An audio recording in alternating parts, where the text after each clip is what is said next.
Well, as I said, I was born in Little Swamico, and really I was born on the farm that I later took over from my grandparents. My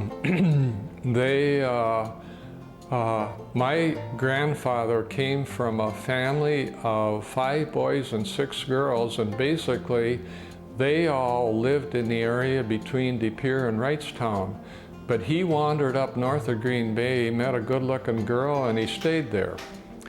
And one of the things that is kind of interesting about his history, they opened a butcher shop in Little Swamico back in the early 1900s, and of course, you know, there was no refrigeration at that time, so they would butcher an animal, and then he had a big box built in which they would put ice, and they'd load the beef in there, and he would go out with the horse and wagon and peddle that beef.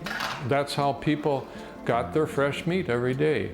So that kind of started their career. Eventually they bought the farm that was located right between Little Swamico and Sobieski Corners, and my dad worked a lot there as a kid, and my mother, on the other hand, she came from a city farther north called Abrams. She grew up in a family of 8 there, and she and Dad met and were married, and that's what started our family of 5 boys. Mom's maiden name was Baling, and they lived on a farm just east of Abrams, a couple miles. Well, my dad, managed to buy that 80-acre farm we lived on, and there again, we got moved in there and settled in the 40s, just kind of before the war went on, and so prices were obviously better at that time, and I know my dad and Mom worked hard raising cash crops, and that included probably beans, pickles, cauliflower, and a lot of those crops went into the Bond Pickle Factory. The beans went to Green Bay, but he always said that he paid for that farm on about 5 acres of very productive land raising the cash crops. And of course they had a dairy herd along with it.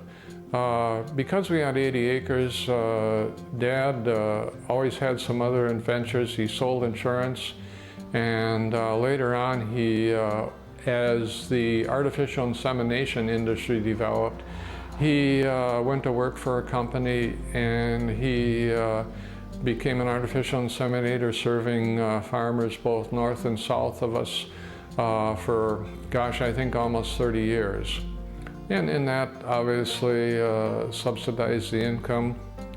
When I came back in 1958 and took over the farm in Little Swamico, we helped each other, but I helped him considerably to get his work done, and occasionally also inseminated cows to help him keep that business going.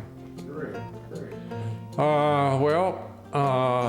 Mom was a very hard worker.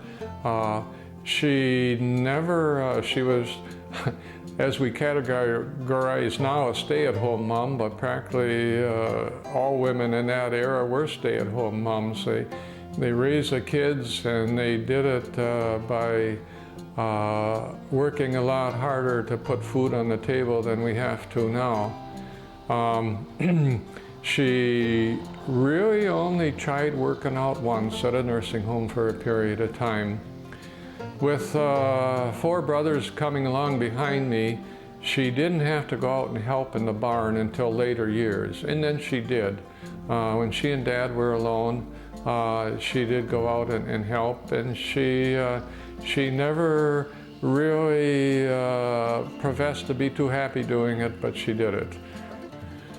Well, certainly the family, community, friends, and church, and Dad was on the REA board for It seems like most of his life, wasn't quite that long, but that of course enabled them to do a lot of traveling. And they enjoyed traveling. The highlight of their life was to go to New Zealand.